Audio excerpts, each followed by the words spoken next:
반갑습니다. 일반 및 고급 물리학 4단원 현대물리의 첫 번째 소단원인 상대성 이론입니다. 이번 시간은 그중 첫 번째 차시로 특수 상대론에 대해서 공부해 보도록 하겠습니다. 먼저 물리학 1에서 언급했던 에테르와 부정실험에 대해 좀 더 자세히 알아보겠습니다. 광학단원에서 공부했듯이 크리스티안 하이원스는 빛의 파동설을 설명하기 위해서 미립자로서의 에테르라는 개념을 도입했었습니다. 이후에 마이클 패러데이는 전기장과 자기장의 force field, 역선의 개념을 설명하는 방법으로 빛의 에테르설을 지지했었죠. 이후에 패러데이의 전기장을 수학적으로 접근했던 맥스웰 때문에 전자기파로서의 빛의 개념이 완성되었죠. 물론 맥스웰도 에테르를 빛이 전파하기 위한 전자기적 공간의 실체로 인식하고 있었습니다. 그런데 맥스웰 방정식은 장의 전파가 빛의 속도라는 유한한 속도로 이루어진다는 걸 말해주고 있었는데요. 여기서 패러데이와 맥스웰이 생각했던 장의 개념이 뉴턴 역학과 맞지 않다는 것을 알 수 있죠. 뉴턴 역학에서 힘의 작용은 즉각적인 원거리 작용으로 받아들여지고 있었습니다. 이건 힘의 작용 방식과 결과에 대해서 자체 모순이 없도록 하기 위해서 원리적으로 받아들여졌던 개념이죠. 왜냐하면 이 힘의 결과로 인해서 물체의 운동이 일어나는 경우에도 모든 순간에 모든 운동 법칙이 계속 성립되어야 하기 때문입니다. 반면에 패러데이나 맥스웰이 생각했던 장에 의한 힘의 작용은 다른 소스가 해당 지점에 만든 장에 의해서 장 속에 있는 소스가 힘을 받는다는 메커니즘이죠. 그런데 맥스웰 방정식의 결과는 한 소스의 공간적인 운동에 의해서 변하는 장은 다른 소스가 있는 위치에 도달하는데 유한한 시간이 걸린다는 겁니다. 즉 장에 의한 소스의 운동 정보가 도달하기 전까지는 작용 반작용의 법칙이나 시스템의 운동량 보존과 같은 뉴턴 역학에 일시적으로나마 위배되는 거죠. 에테르를 이용해서 전자기장과 빛의 개념은 이해할 수는 있지만 뉴턴 역학과의 모순은 꽤 오랫동안 골칫거리였습니다. 이때 마이컬슨과 몰리는 에테르 가설을 기반으로 지구의 역학적 운동을 증명하려는 시도를 하고 있었습니다. 그치만 에테르 부정 실험으로 유명한 마이컬스 몰리 실험에 의해서 에테르가 존재할 수 없음이 증명되었고요. 아인슈타인의 상대성 이론의 중요한 기틀이 되었죠. 마이컬스는 1907년에 이 공로로 노벨 물리학상을 받았습니다. 이제 마이컬슨 몰리의 네거티브 익스페리먼트를 좀 더 들여다보겠습니다. 마이컬슨과 몰리는 레이저 간섭계를 만들어서 에테르를 측정하고자 했는데요. 광학단원에서 공부했듯이 광원에서 발생된 결맞은 빛이 스플리터로 입사해서 두 갈래로 진행합니다. 각 빛은 거울에 반사되어서 다시 스플리터로 돌아오고 최종적으로 간섭된 빛을 디텍터로 측정하는 거죠. 여기서 빛의 반사 경로를 다르게 그린 이유는 빛의 매질인 에테르 바람에 의해서 경로가 바뀔 수 있기 때문입니다. 자, 에테르가 지구, 즉 실험 장치에 대해 흐르는 속도를 벡터 v로 두고 이 에테르의 속도가 실험대와 파이만큼의 각을 이루고 있다고 가정하겠습니다. 그리고 스플리터와 미러 사이의 광경로를 L로 똑같이 두겠습니다. 그리고 빛의 속도를 벡터 C로 쓰면 자, 스플리터와 미러 사이를 왕복하는 데 걸리는 시간, 즉 라운드 트래블 타임 T를 구할 수 있습니다. 자, 근데 스플리터로 나눠진 두 빛은 에테르의 영향을 다르게 받아서 왕복 시간이 조금 다를 건데요. 이걸 색깔별로 T1과 T2로 나눠서 계산할 수 있습니다. 그러면 두 갈래의 빛의 왕복 시간 차이가 이렇게 계산되는데요. 근데 여기서 에테르의 속도는 빛의 속도에 비해 매우 작아야 합니다. 만약에 그렇지 않다면 빛을 쏘는 방향에 따라서 빛의 속도가 차이가 많이 나겠죠. 실험적으로 그런 차이는 느낄 수 없고요. V는 기껏해야지 지구가 우주 공간을 가로질러가는 빠르기 정도에 불과합니다. 자, 그래서 이 식은 이렇게 근사할 수 있죠. 이 이론적 결과를 확인하려면 파일을 돌려가면서 디텍터가 측정하는 빛의 간섭 결과가 사인 함수로 나오기만 하면 됩니다. 에테르의 방향을 돌릴 수는 없으니까 이렇게 실험대를 돌려야겠죠. 또 지구가 우주 공간을 가로지르고 있으니까 지구가 우주를 바라보고 있는 방향이 반대인 경우도 해봐야 합니다. 그래서 아침마다 데이터를 내고 저녁마다 데이터를 내서 이런 결과를 얻게 됩니다. 이 그림은 1887년에 American Journal of Science 309쪽에 실린 마이컬슨과 몰리 실험 논문의 네 번째 그림입니다. 위쪽 그래프는 낮에 측정한 거고요. 아래쪽 그래프는 밤에 측정한 겁니다. 점선이 이론으로 계산된 사인 함수 그래프고요. 실선은 실제 측정 값입니다. 이후에도 더더욱 정밀한 실험들이 몇 번 더 나오긴 하지만 사실 그래프의 변화가 더 줄어드는 결과만 얻게 되죠. 이런 결과가 말해주는 건 에테르가 없거나 실험 장치에 문제가 있거나 아니면 지구가 에테르와 거의 함께 움직이거나죠. 근데 사실 에테르와 완전히 함께 움직이는 문제에 대해서도 많은 가설이 추가로 세울 수 있습니다. 실제로 에테르 끌림이라고 해서 지구의 중력장이 에테르를 끌고 간다거나 실험실의 단단한 벽이 에테르 바람을 모두 차단한다는 가설도 나옵니다. 물론 실험에 의해서 그렇지 않다는 것이 모두 판명이 났죠. 마이클슨 몰리 부정실험이 나온 이후에 이 실험 결과를 설명하려는 새로운 가설들이 많이 등장했습니다. 자, 그 중에서 핸드릭 안톤 로런츠와 조지 프랜시스 피츠제럴드의 컨트랙션 하이포테시스에 대해 소개하도록 하겠습니다. 로렌츠는 복사 현상에서 나타나는 자기의 영향에 대한 연구 업적으로 1902년에 노벨상을 받은 네덜란드의 물리학자입니다. 대전된 입자가 전기장이나 자기장 안에서 받는 로렌츠 힘을 유도한 사람이죠. 피츠제럴드는 20세기가 되자마자 승하하셔서 노벨상은 없고요. 아일랜드의 물리학자입니다. 로렌츠 피츠제럴드 수축 가설은 마이클슨 몰리 실험에서 에테르의 바람은 벡터 V로 불고 있지만 물체가 에테르 속을 운동할 때 운동 방향으로 길이가 줄어든다는 가설입니다. 그러니까 빛은 에테르 바람의 방향으로 줄어든 길이를 진행하기 때문에 빛의 왕복 시간은 이렇게 계산되어야 하고요.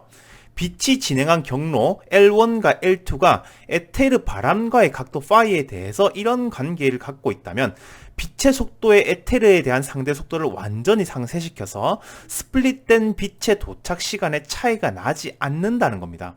최종적으로 운동 방향으로 혹은 에테르 바람의 방향으로 길이가 줄어드는 정도는 이렇게 정리되는데요.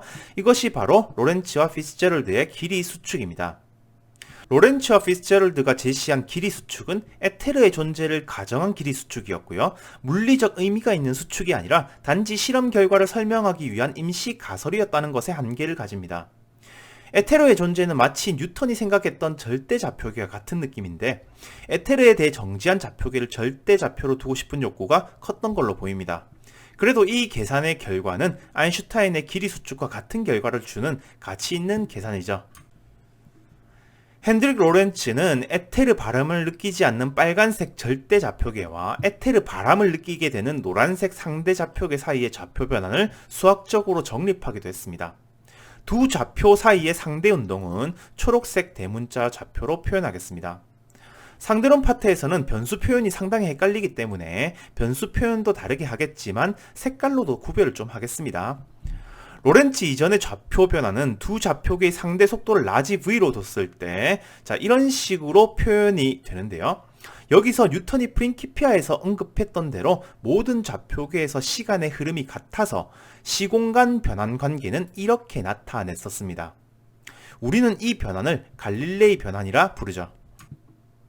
상대론에서는 빛의 속력에 대한 상대적 빠르기인 차원이 없는 양인 베타를 많이 사용합니다. 이걸로 갈릴레이 변환을 다시 표현하면 4개의 길이 차원을 변화시키는 차원이 없는 변환 행렬을 얻을 수 있습니다. 갈릴레이 변환은 이렇게 텐서 형식으로 간단하게 표현할 수도 있습니다.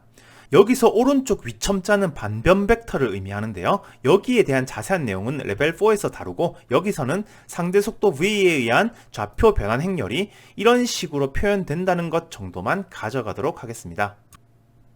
이 변환 행렬의 디터미넌트는 당연히 1이어야 하고요. 반대로 변환할 때는 역행렬을 이용하면 되겠죠. 이 변환의 결과는 상대 속도가 마이너스 V가 되는 변환이죠. 만약에 디터미넌트가 1이 되지 않으면 역변환의 결과에 1이 아닌 크기가 곱해져야 하기 때문에 이 결과를 얻을 수가 없겠죠. 이 갈릴레이 변환은 전자기하학과의 모순이 발견되기 전까지는 의심의 여지가 없었습니다.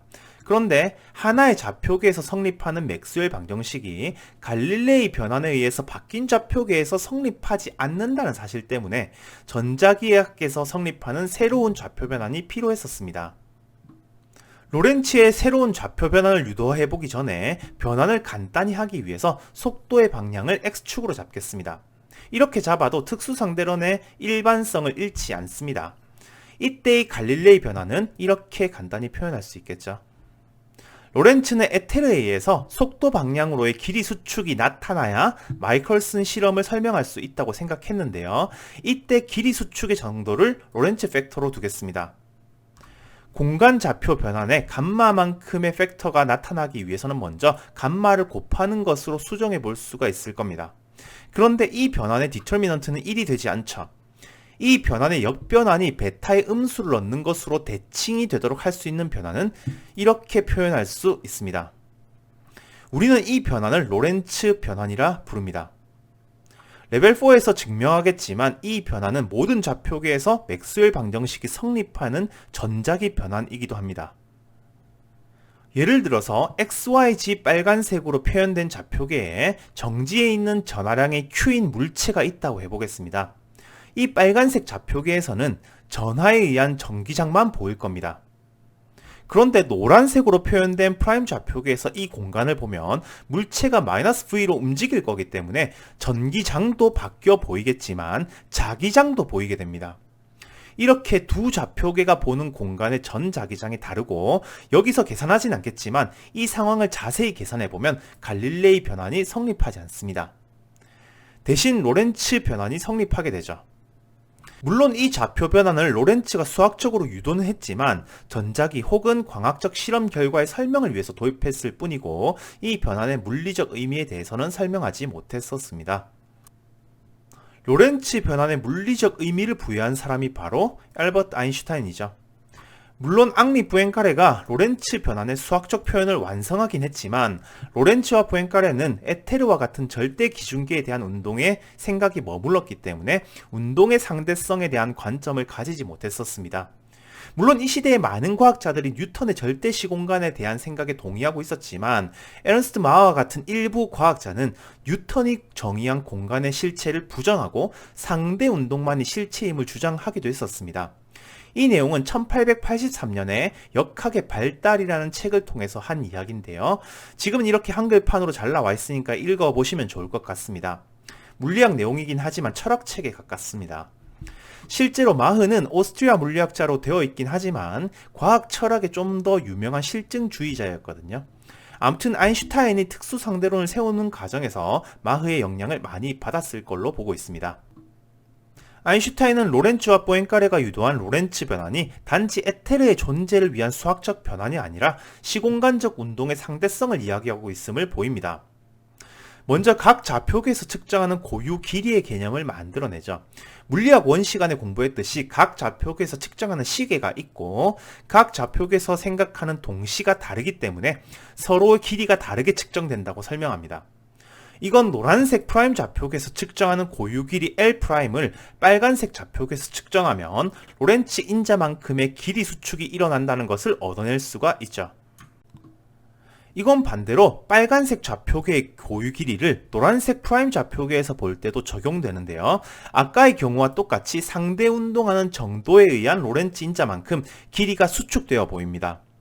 이 결과는 절대적인 기준 좌표계가 있는 게 아니라 어떤 좌표계에서 어떻게 상대 운동하는 좌표계의 물리량을 측정했는지만 의미가 있다는 뜻입니다.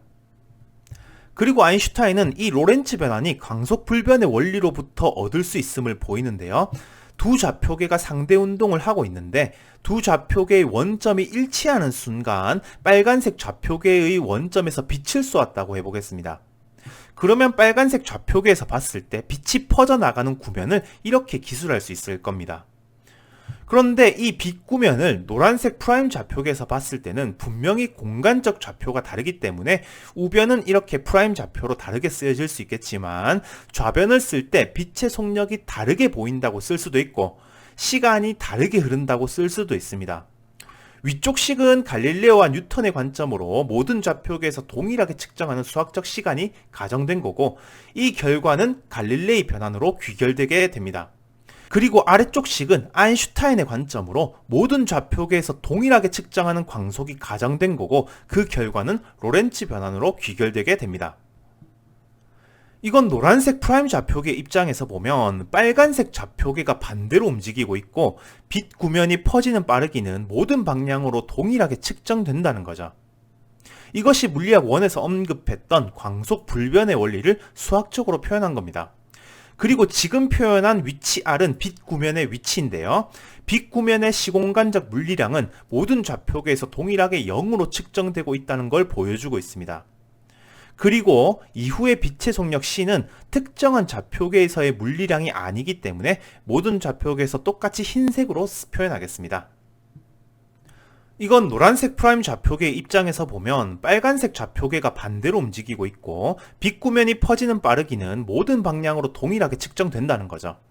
이것이 물리학 1에서 언급했던 광속 불변의 원리를 수학적으로 표현한 겁니다. 그리고 지금 표현한 위치 R은 빛 구면의 위치인데요. 빛 구면의 시공간적 물리량은 모든 좌표계에서 동일하게 0으로 측정되고 있다는 걸 보여주고 있습니다. 그리고 이후의 빛의 속력 C는 특정한 좌표계에서의 물리량이 아니기 때문에 모든 좌표계에서 똑같이 흰색으로 표현하겠습니다. 우리는 흔히 3차원에서의 길이를 피타고라스의 정리를 통해서 표현합니다. 바로 스파셜 인터벌, 공간적 간격이죠. 그런데 상대성 이론에서는 시간도 공간과 똑같은 하나의 성분이기 때문에 시간 간격의 광속을 곱한 길이 차원의 간격을 정의할 수 있습니다. 따라서 우리는 4차원 길이인 시공간 간격을 정의할 수 있는데요. 이때 4차원 길이는 공간적 간격과 시간적 간격을 빼는 것으로 정의하기 때문에 시공간 벡터의 크기를 구할 때 추가적으로 곱해지는 부호 규약이 생깁니다. 여기서는 시간을 플러스, 공간을 마이너스로 썼지만 반대로 쓰는 책들도 있습니다. 만약에 물리적 대상이 빛이라면 인터벌은 항상 0이 되겠지만 물리적 대상이 빛이 아닐 경우에는 빛의 속도보다 작기 때문에 우리가 정한 부호 규약에서의 인터벌은 모든 좌표계에서 양수로 측정되는 유한한 물리량이 됩니다.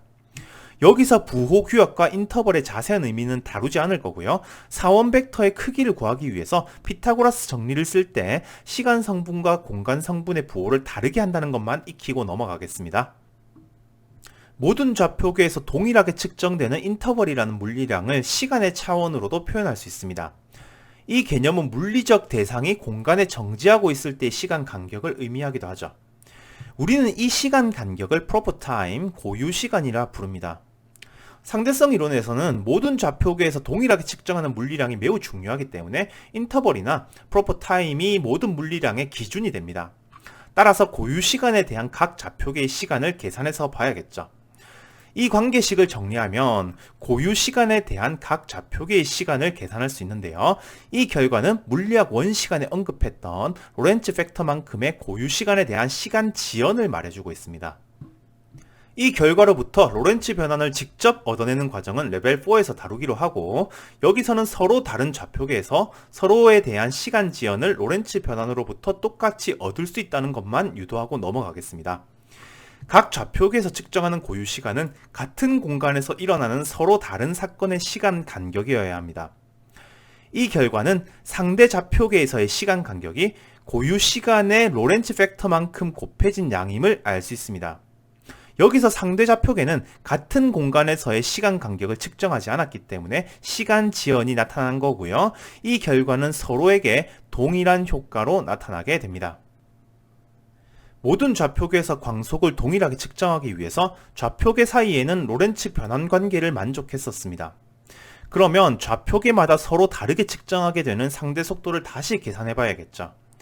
시공간 좌표의 미분소 역시 로렌츠 변환 관계를 만족하기 때문에 노란색 프라임 좌표계에서 측정하는 단위 시간당 위치 변화량을 빨간색 좌표계에서 측정하는 물리량으로 나타낼 수 있습니다.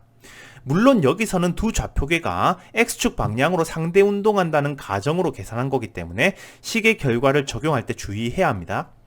이 식을 상대론에서 다루는 차원이 없는 속도, 베타로 표현하면 좀 더 간단히 쓸 수 있습니다. 여기서 베타 프라임 X식을 많이 사용하게 될 건데요.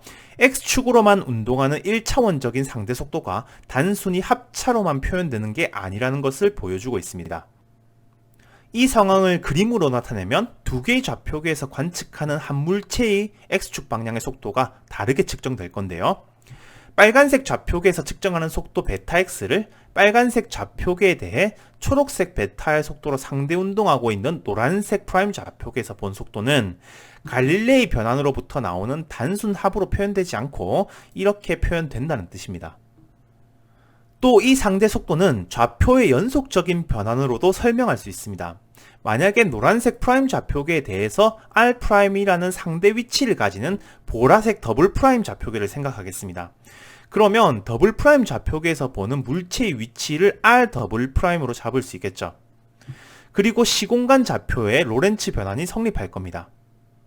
세 좌표계 사이의 상대 운동을 일반적으로 기술해도 되겠지만 1차원 상대 속도만 표현하기 위해서 모든 상대 운동이 X축 방향으로만 일어나고 있다고 하고 변환 행렬을 시공 2차원으로만 표현하겠습니다.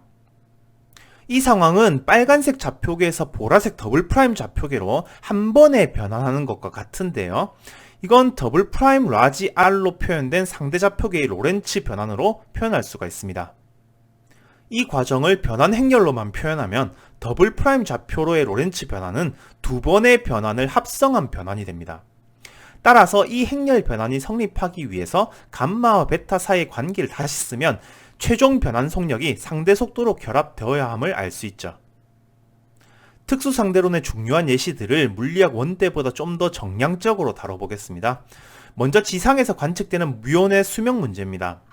뮤온은 대기권 상층에서 파이온이나 K온의 붕괴에 의해서 생성되죠.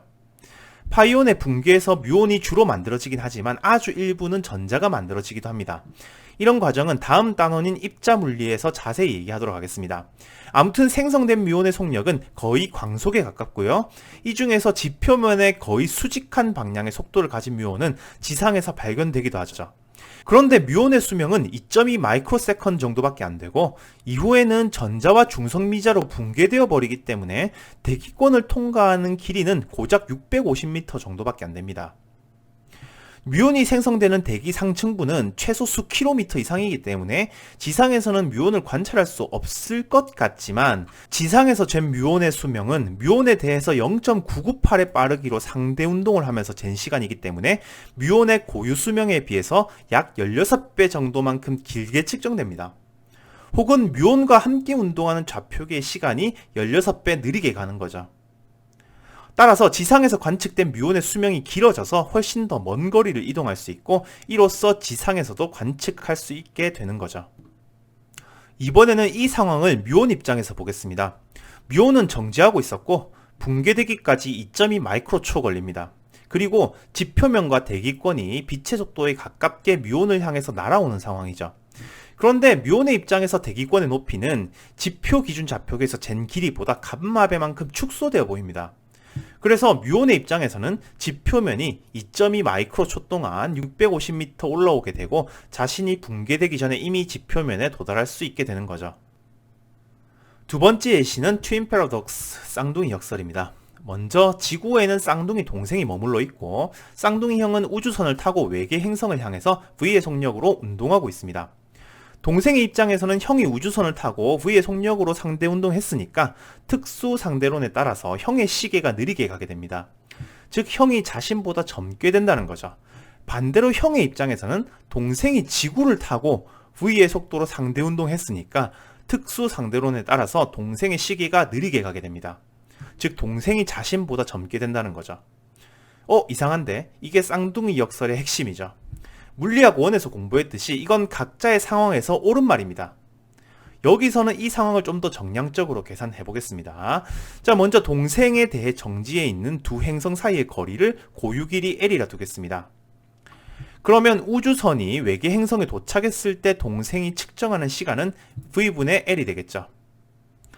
이제 형이 있는 우주선의 좌표계에서 기술해 보겠습니다. 형의 입장에서는 지구와 행성이 모두 움직이기 때문에 행성 간의 거리가 줄어 보입니다. 이렇게 되면 형의 입장에서 우주선이 외계 행성에 도착하는 데 걸린 시간은 동생이 측정한 시간에 비해서 감마만큼 작게 측정될 겁니다. 이건 지구에서 출발한 우주선이 외계 행성에 도착하는 사건에 대한 고유 시간이 우주선에서 측정한 시간이기 때문입니다. 그리고 우주선의 길이는 우주선 좌표계에서 잰 것이 고유 길이기 때문에 행성 좌표계에서 본 우주선의 길이는 똑같은 감마 비율로 축소되어 보이죠. 따라서 움직이는 물체의 고유 시간을 상대 운동하는 외부에서 측정하면 시간 지연이 나타난다는 사실을 알 수 있죠. 그러니까 동생이 보는 형의 시간은 감마배만큼 느리게 가고 그만큼 젊게 느끼는 겁니다. 그런데 이 사실은 우주선 좌표계에 있는 형한테도 마찬가지로 작동하기 때문에 형은 자신이 외계 행성에 도착했을 때 동생의 시간이 감마배 느리게 갔다고 느낍니다. 이런 문제는 서로 상대 운동하는 좌표계에서 상대적으로 측정되는 물리량을 바로 비교하려는 데서 발생한 문제입니다. 따라서 누가 늙었냐를 확인하려면 상대 운동을 멈추고 확인해야 하기 때문에 반드시 누군가가 가속 운동을 해야 하죠. 여기서는 우주선이 가속 운동을 할 거기 때문에 우주선이 가속하는 동안 일어나는 물리 현상을 추가로 계산해야 명확한 답을 얻을 수 있습니다. 여기서는 가속 운동을 하지 않는 행성 좌표계에서 측정한 결과가 옳다는 이야기만 하고 나머지 세 번째 차시에서 배울 일반 상대론의 분량으로 남겨두겠습니다. 세 번째 예시는 펜로즈 터렐 회전인데요. 이건 안 하려고 했는데 길이 수축이 일어나는데 행성은 왜 안 찌그러져 보이냐는 질문이 많아서 예시로 넣었습니다. 먼저 두 변의 길이가 각각 LX, LY인 직사각형 물체를 생각하겠습니다. 그리고 어떤 관측 좌표계를 잡아서 물체가 이 좌표계에 대해 X축 방향으로 V의 상대 속도로 움직이고 있다고 해보겠습니다. 그러면 관측 좌표계에서는 X축 방향으로 길이가 축소되어 보일 겁니다. 이건 1차원 길이일 때 나타나는 특수 상대론적인 결과였죠. 그런데 우리는 움직이는 X축 방향 말고도 Y축 방향의 겉보기 모습을 생각해 볼 필요가 있습니다. Y축 방향의 변에서 빛이 관측자 쪽으로 나온다고 생각할 때 dy만큼 거리차가 만들어내는 관측자에게 도달하는 정보의 시간차는 c분의 dy가 될 겁니다. 즉 Y축 방향으로 더 깊은 곳에서 나온 빛은 V의 속력으로 움직였다는 정보가 관측자에게 도달하는데 dt만큼 늦어진 거죠. 거리상으로 본다면 dy만큼 멀리 떨어진 위치는 vdt만큼 위치가 뒤처져 보인다는 겁니다. 이건 관찰자가 보게 되는 물체의 모습이 깊이 방향으로 기울어져 보인다는 뜻이 됩니다. 여기서는 물체가 직사각형이기 때문에 기울어진 정도는 간단히 ly의 베타를 곱하면 되겠죠. 그런데 이건 마치 물체가 세타만큼 회전되어 보인다는 느낌입니다. 물론 진짜 회전되는 게 아니라 관측자가 보는 물체의 겉보기 모습이 회전되어 보인다는 거죠. 그래서 길이 축소를 적용할 때는 만약 물체의 두께가 고려된다면 회전되어 보인다는 관점을 적용하는 것이 좋습니다. 따라서 3차원 구형 물체는 움직이면서 봐도 구형으로 보이는 거죠. 정리하겠습니다. 오늘은 물리학 1에서 배웠던 특수상대론을 수학적으로 꽤나 자세히 다뤄봤습니다. 먼저 전자기학이 뉴턴역학과 모순됨을 소개했었는데요. 뉴턴역학은 갈릴레이 변환을 기반으로 두고 있기 때문에 우리가 직관적으로 생각했던 좌표 변환을 전자기 현상에 적용할 수 없다는 걸 알게 됐습니다. 그래서 전자기 현상을 설명할 수 있는 로렌츠 좌표 변환을 도입하게 되는데요. 아인슈타인은 로렌츠 변환을 광속 불변의 원리로부터 유도해서 물리적 의미를 부여하게 됩니다. 그 결과로 좌표계에 따른 고유 시간과 고유 길이의 개념이 생기고 상대 운동하는 좌표계에서는 그 시간과 길이를 다르게 해석하게 되죠. 그리고 새로운 좌표 변환에서의 상대 속도는 뉴턴과 갈릴레이 역학, 즉 고전역학에서 얻었던 결과와 다르다는 것도 유도했습니다. 오늘은 여기까지 공부하겠습니다. 감사합니다.